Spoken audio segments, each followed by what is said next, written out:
రాష్ట్ర వ్యాప్తంగా కూటమి విజయం సాధించడంతో రైల్వే కోడూరు అసెంబ్లీలో కూటమి జనసేన అభ్యర్థి అరవ శ్రీధర్ గెలవడంతో ఈరోజు 16/6/2024 తేదీ ఆదివారం నాడు రైల్వే కోడూరు నియోజకవర్గం పుల్లంపేట మండలం వత్తలూరు గ్రామంలో ప్రజలు విజయోత్సవ ర్యాలీ నిర్వహించారు. కార్యక్రమానికి ముఖ్య అతిథిగా మాజీ ఎమ్మెల్సీ తెలుగుదేశం పార్టీ రాష్ట్ర ప్రధాన కార్యదర్శి మరియు రాజంపేట నియోజకవర్గ ఇన్ఛార్జ్ బత్యాల చెంగల్ రాయుడు విచ్చేశారు. ముందుగా వత్తలూరు స్టాండింగ్ పాయింట్ నుండి మేళతాళాలతో పూలు చల్లుతూ బాణసంచా పేలుస్తూ విజయోత్సవ ర్యాలీ నిర్వహించడం జరిగింది. ఈ ర్యాలీని బత్యాల ఎమ్మెల్యే శ్రీధర్ చేతుల మీదుగా వత్తలూరు, హరిజనవాడ, వత్తలూరు, ఇడిగపల్లి గ్రామాల్లో కూటమి నేతలు గ్రామస్తుల మధ్య కేక్ కట్ చేసి తినిపించుకున్నారు. కార్యక్రమానికి ముఖ్య అతిథిగా విచ్చేసిన బత్యాలని గ్రామస్తులు మేళతాళాలతో బాణసంచా పేరుస్తూ పూలు చల్లుతూ శాలువాలు, గజమాలతో ఘనంగా స్వాగతం పలికారు. సందర్భంగా ఆయన మాట్లాడుతూ రాష్ట్రంలో కూటమి అత్యధిక విజయం సాధించడం మరియు రైల్వే కోడూరులో కూటమి అసెంబ్లీ అభ్యర్థి అరవ శ్రీధర్ గెలవడం పట్ల హర్షం వ్యక్తం చేశారు. ఈ గెలుపునకు ముందుగా టీడీపీ ఇన్ఛార్జ్ ముక్కా రూపానందరెడ్డి కుటుంబం ఎనలేని కృషి చేశారని, 2007 నుండి 2024 సంవత్సరం వరకు కస్తూరి విశ్వనాథ్ నాయుడు ఇన్ఛార్జిగా ఉండి పార్టీ బలోపేతానికి కృషి చేశారని, 20 సంవత్సరాల తర్వాత నాయకుల కృషితో మనకు మెజార్టీ వచ్చింది. కార్యకర్తల కృషియే ఈ గెలుపు అన్నారు.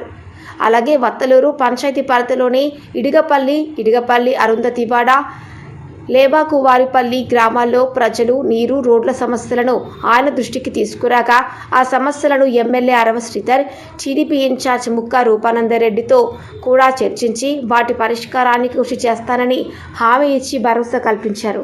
కార్యక్రమంలో నియోజకవర్గంలోని కూటమి పార్టీల నాయకులు, కార్యకర్తలు, బత్యాల అభిమానులు పెద్ద ఎత్తున పాల్గొన్నారు.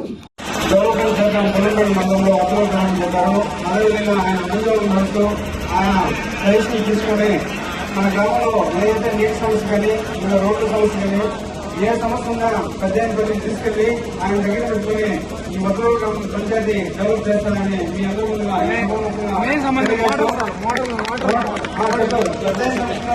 ప్రిపేర్ చేసి మీ అందరికీ అందుబాటులో ఉంటే మన వత్తలూరు గ్రామ పంచాయతీని డెవలప్ చేస్తున్నాము. ఇంకొక విషయం ఏంటంటే మన జనసేన అలానే పంచాయతీ రాష్ట్రానికి ఇచ్చారు. మన ఇంకా మంచిది. ఆయన దగ్గర ఎంత పైన మనం కృషి చేసుకుని మీకేం కావాలో డెవలప్ చేస్తామని ఈ సభాముఖంగా తెలియజేస్తుంటూ ఇంతటి గొప్ప అవకాశం విజయస్థ ర్యాలీ చేసినందుకు మీకు అందరికీ పాదాలను తెలియజేస్తూ సెలవు చేస్తున్నాము. మార్నింగ్ మాట దిగమని డబ్బు కానీ ఇప్పుడే ఇచ్చేసారండి. ఆయన ఒకసారి చేయబడింది.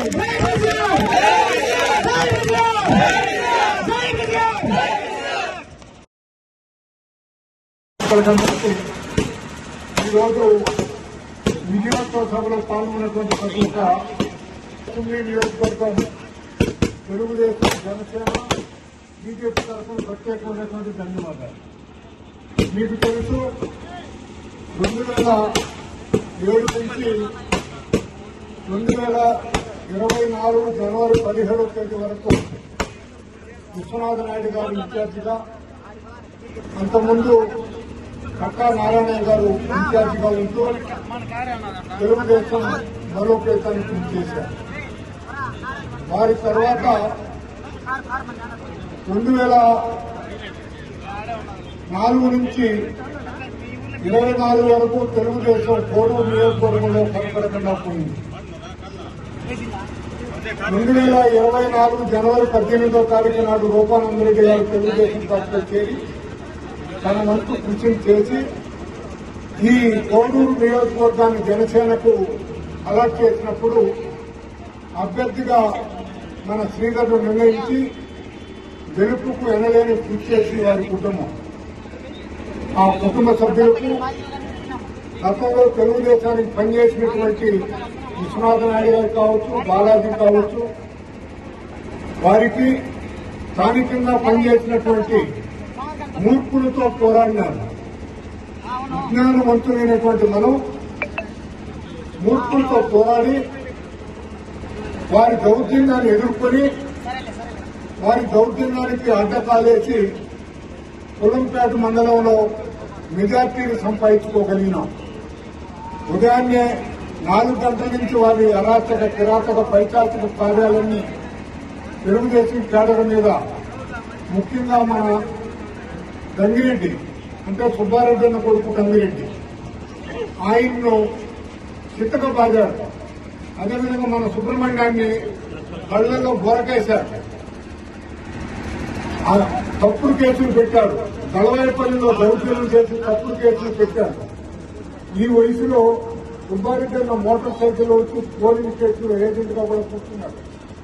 మన సుబ్బరామరెడ్డి తమ్ముళ్ళు అయితేనేమి కుటుంబ సభ్యులంతా కానీ ఒక్కొక్కరు మన వెంకట సుబ్బయ్య మార్గదర్శనం చేశారు. ఏది ఏమైనప్పటికీ కూడా మనం ఘన విజయాన్ని సాధించాం. ఈ పడవల పక్క పల్లీల మీద ప్రత్యేకమైనటువంటి శ్రద్ధను పెట్టి ఆ పులులను ఉంటే, నాకు తెలిసి పుల్లు కాదు, అవి పెద్ద పిల్లులు, ఆ పిల్లులను గడివేసే పని మనం చేద్దాం. మనము అన్నిటికన్నా ముఖ్యమైంది మన ప్రాంతాన్ని అభివృద్ధి చేసుకునేదానికి, ముందు తాగునీరు సమస్యను పరిష్కారం చేసేదానికి, సాగునీరును తెచ్చేదానికి అన్ని వంతులు కృషి చేసి ఈ ప్రాంతాన్ని అభివృద్ధి చేసేదానికి కనుగొని కృషి చేయవలసిందిగా యువకుడైనటువంటి శ్రీధర్ను మా అందరి సలహాలు తీసుకుంటే ముందుకు తీసుకెళ్లేదానికి అవకాశం ఉంటుందని చెప్పేసి వత్తలూరు గ్రామ సమక్షంలో, గ్రామస్తుల సమక్షంలో, పేదల సమక్షంలో ఈ ప్రాంతాన్ని బహుముఖంగా అభివృద్ధి చేయాల్సిన అవసరం మన ముందు ఉందని చెప్పేసి తెలియజేసుకుంటూ శ్రీధర్ను ముగింపు సమావేశాన్ని ముగించవలసిందిగా నేను కోరుతున్నాను. ఇంతటితో